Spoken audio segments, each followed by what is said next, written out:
అందరికీ నమస్కారం. దక్షిణాయనం శరదృతువు ఆశ్వీజమాసం శుక్లపక్షం షష్ఠి. ఈరోజు నవరాత్రుల్లో 6వ రోజు. ఈరోజు అమ్మవారిని కాత్యాయని దేవిగా పూజిస్తూ ఉంటాం. అయితే ఈరోజు ఉదయాన్నే నవరాత్రులు ఆచరించలేనటువంటి వారు ఏ విధమైన పూజను ఆచరించాలి అనే విషయాన్ని ముందుగా తెలుసుకుందాం. నవరాత్రులు చేయలేని వారు ఈరోజు ఇంట్లోనే దుర్గాదేవి ముందు బియ్యం పిండితో ప్రమిదలు చేసి దీపాలు వెలిగించి దీపదుర్గా స్తోత్రాన్ని పారాయణ చేసుకోవడం వలన సకల శత్రుజయం ప్రాప్తిస్తుంది. ఇక నవరాత్రి ఆచరించేవారు ఈరోజు కాత్యాయని అమ్మవారిని ఆరాధించాలి. ఎర్రని వస్త్రాలు ధరించాలి. కాత్యాయని అమ్మవారిని పూజించడం వలన మంచి భార్య, మంచి భర్త ప్రాప్తిస్తారు. వివాహం కాని స్త్రీ పురుషులు కాత్యాయని నామస్మరణ చేయడం వలన త్వరలో సంకల్పం సిద్ధిస్తుంది. వివాహమైన వారు ఈ నామస్మరణ చేయడం వలన భార్యాభర్తల మధ్యలో సద్గుణాలు అభివృద్ధి అవుతాయి. చిన్నారులు ఈ పూజను ఆచరించడం వలన కాత్యాయని దేవికి ఉన్నటువంటి చైతన్య శక్తి వారికి ప్రాప్తిస్తుంది. ఇలా ఈ అమ్మవారిని భక్తిభావంతో పూజించే వారందరికీ కాత్యాయని దేవి అనుగ్రహం ప్రాప్తిస్తుంది. బ్రహ్మాండంలో దైవశక్తుల తేజస్సు నుండి ఉద్భవించిన అమ్మవారే సాక్షాత్ ఈ కాత్యాయని అమ్మవారు. ఈమె కాత్యాయన మహర్షికి పుత్రిక. ఈ అమ్మవారిని మొదటిగా పూజించింది కూడా ఈమె తండ్రి అయినటువంటి కాత్యాయన మహర్షే. ఈ అమ్మవారిని వజ్రేశ్వరి అని కూడా అంటూ ఉంటారు. ద్వాపర యుగంలో స్త్రీలందరూ కూడా కాత్యాయని దేవిని పూజించారు. సాక్షాత్ శ్రీకృష్ణ పరమాత్ముల వారిని వివాహం చేసుకోవాలని యమునా నదీ తీరంలో కాత్యాయని వ్రతాన్ని ఆచరించారని కొన్ని పురాణాలు తెలియచేస్తున్నాయి. ఈ అమ్మవారిని ఈరోజు భక్తిగా పూజించడం వలన అమ్మవారి పరిపూర్ణ అనుగ్రహం ప్రాప్తిస్తుంది. ఈ అమ్మవారిని పూజించడం వలన ఎటువంటి అనారోగ్యాలైనా, ఎటువంటి వ్యాధులైనా విముక్తి అవుతాయి. భయం దూరమై ధైర్యం ప్రాప్తిస్తుంది. సంతాపం, క్షోభ దూరమవుతాయి. అంతేకాదు మనం ధర్మ మార్గంలో భక్తిగా ప్రయాణం చేసేలా అనుగ్రహిస్తుంది. సాంసారిక జీవితంలో సంతోషాన్నిస్తుంది అని శాస్త్రం తెలియజేస్తోంది. ఈరోజు అమ్మవారిని అజ్ఞాత చక్రంలో కేంద్రీకరించి ధ్యానించడం వలన అమ్మవారు స్వప్న దర్శనం ఇస్తారట. ఇప్పటికీ కూడా ఎన్నో వ్రతాల రూపంలో కాత్యాయని దేవిని విశేషంగా పూజిస్తూ ఉంటారు. ఈ కాత్యాయని దేవి మరో రూపమే మహిషాసుర మర్దిని. అంటే మహిషాసుర మర్దిని కాత్యాయని రూపంలో ఒక రాక్షసుడిని సంహరించారట.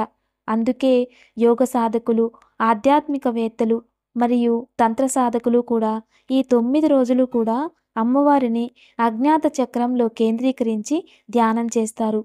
ఈ అమ్మవారి అనుగ్రహం ఉంటే అన్ని అభిష్టాలు సిద్ధిస్తాయి. భూత, భవిష్యత్, వర్తమాన కాలాలు, మంచి చెడులు ఇటువంటి వాటిని వేధించే శక్తి ప్రసాదిస్తుంది అమ్మవారు. ఈ అమ్మవారు బంగారు వర్ణంలో గౌరీ రూపంలో సింహవాహిని అయి కమల పుష్పంతో అభయహస్త్రంతో దర్శనమిస్తూ ఉంటారు. కాబట్టి ఈరోజు అందరూ కూడా కాత్యాయని దేవిని పూజించి మరొక రూపమైన సుప్రభ అనే దేవీ రూపాన్ని మరియు మహిషాసుర మర్దిని రూపంగా అమ్మవారిని ఆరాధించాలి. ఇక ఈరోజు మంత్రబలంలో భాగంగా అందరూ కూడా ఓం కాత్యాయని దేవి అయి నమః, ఓం కాత్యాయని దేవి అయి నమః, ఓం కాత్యాయని దేవి అయి నమః అనే నామాన్ని జపించాలి. అంతేకాకుండా నవార్ణ మంత్రాన్ని మరియు ఓం నమో భగవతే సుప్రభాయై నమః అనే మంత్రాన్ని, ఓం నమో భగవతే మహిషాసురమర్దిన్యై నమః అనే నామాన్ని కూడా జపించాలి. ఇలా ఈరోజు 4 నామాలని అజ్ఞాత చక్రంలో కేంద్రీకృతం చేసి ఎవరైతే ధ్యానం చేస్తారో వారికి ఖచ్చితంగా కాత్యాయని దేవి స్వప్నంలో దర్శనం అవుతారని నమ్మకం. చాలామంది దీనిని అనుభూతి కూడా చెందారట. ఈ అమ్మవారికి విశేషమైన నైవేద్యం మధుపర్కం. అంటే అరటిపండును తేనెలో కలిపి నివేదన చేయాలి. నిమ్మరసం, తేనె కలిపి పానకం నైవేద్యం చేయాలి. ఇలా చేయడం వలన అమ్మవారు అనుగ్రహిస్తారు. అయితే ఇక పూజను ప్రారంభించే ముందు గణపతిని ప్రార్థన చేయాలి. గణపతికి ప్రార్థనా నమస్కారం చేసుకుని పూలు, అక్షింతలు గణపతికి ఓం గం గణపతయే నమః అనుకుంటూ సమర్పించుకోవాలి. ఆ తర్వాత అఖండ జ్యోతికి నమస్కారం చేస్తూ దీపస్తోత్రం చదువుకుని నమస్కారం చేసుకోవాలి. పూలు, అక్షింతలు సమర్పించుకోవాలి.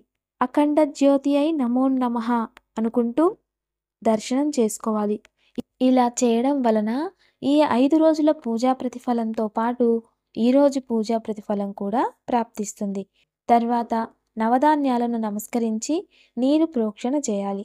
తర్వాత అమ్మవారిని మహాలక్ష్మి, మహాకాళి, మహాసరస్వతి స్వరూపిణి అయిన కాత్యాయని దేవిని ఆవాహనం చేసుకుని ధ్యానించి నమస్కారం చేసుకోవాలి. ఆ తర్వాత పంచామృత అభిషేకాలు ఆచరించాలి. ఆ తర్వాత నిత్యోపచారాలు చేసి పుష్పార్చన చేసి అష్టోత్తరంతో కుంకుమార్చన చేసుకుని దీపం, ధూపం సమర్పించాలి. ఆ తర్వాత నైవేద్యం సమర్పించి నీరాజనాలు అందించాలి. ఆ తర్వాత యథాశక్తి కుమారి పూజను చేసుకోవాలి. ఈ సుహాసిని పూజ ఎంతో విశేషమైనటువంటిది. ఈ పూజలో విశేషంగా కుమారీలు ఇచ్చే అస్తు అనే ఆశీర్వాదం వల్ల మీ సంకల్పాలన్నీ కూడా సిద్ధిస్తాయి. ఇక దివ్యమైన యోగక్షేమం. ఈరోజు సాయంత్రం కాత్యాయనీదేవి రూపంగా అమ్మవారిని విశేషంగా పూజించాలి. అంతేకాకుండా సాయంత్రం రాహుకాలంలో అమ్మవారి దేవాలయంలో నిమ్మపండు దీపం వెలిగించాలి. ఇలా చేయడం వలన అమ్మవారి అనుగ్రహంతో పాటు శత్రుజయం కూడా లభిస్తుంది. ఇక ఈరోజు సాయంత్రం ఇంట్లోనే దుర్గామాతను ఎర్రని పుష్పాలతో పూజించి దుర్గా కవచాన్ని పారాయణ చేసుకోవడం వలన అమ్మవారి సంపూర్ణ అనుగ్రహం ప్రాప్తిస్తుంది. ఇక బుధవారం ఉదయాన్నే ఆచరించవలసినటువంటి పూజ. రేపు ఉదయం రాయల్ బ్లూ వస్త్రాలను ధరించాలి. నవార్ణ మంత్రాన్ని 108 సార్లు జపించాలి. అలాగే రేపటి అమ్మవారు కాళరాత్రి అమ్మవారు. ఈ అమ్మవారిని విశేషంగా ఆరాధించాలి. ఓం కాళరాత్రై నమః అనే నామాన్ని జపించాలి. మరియు విజయ అనే అమ్మవారిని కూడా ఓం నమో భగవతే విజయాయై నమః అనే నామాన్ని జపించాలి. మరియు ఓం నమో భగవతే చండికాయై నమః అనే నామాలను కూడా 108 సార్లు జపించడం వలన అమ్మవారి పరిపూర్ణ అనుగ్రహం ప్రాప్తిస్తుంది. నమస్తే. Thanks for watching.